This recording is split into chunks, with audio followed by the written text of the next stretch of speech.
I'm just going to go back into teaching. And it was like, I'm resigned to this. It's not like I'm excited to this. It's like I Mm, put myself back in the prison, right? I put myself back in the box. right.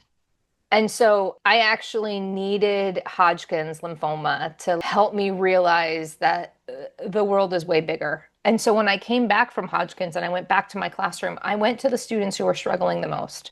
Before I say this, though, let me say, when I was in waiting rooms, I talked to a lot of people.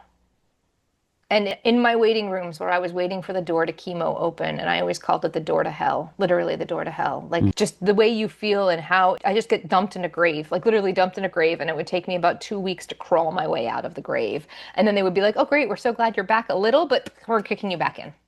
I would be in waiting rooms and I would be talking to people about their story. And people would come up to me afterwards and they were like, this is my darkest day. And I need you to know I really thank you for being light for me. And Mm. we talked about their desperation to live and how they wanted to go to a wedding or they wanted to see grandchildren or how they wanted more time with their husband or they wanted more time with people, right? They were just desperate to live. And then when I got back to my classroom, I would look at the kids who were struggling the most and failing the most and giving up the most and spending the most time in school suspension.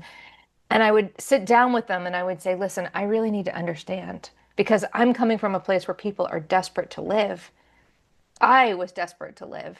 And I was like, I want to know what your goal is. What is it that you want out of this life? Like, as Mary Oliver, what are you going to do with your one wild and precious life, right? What is it that you want out of this life? And their response would be, I just want to get high. He's Wow. like, I just want to do drugs. Right. And I was like, but there's so much more. And they're like, not for me, there isn't, miss. And then I couldn't live in that dichotomy.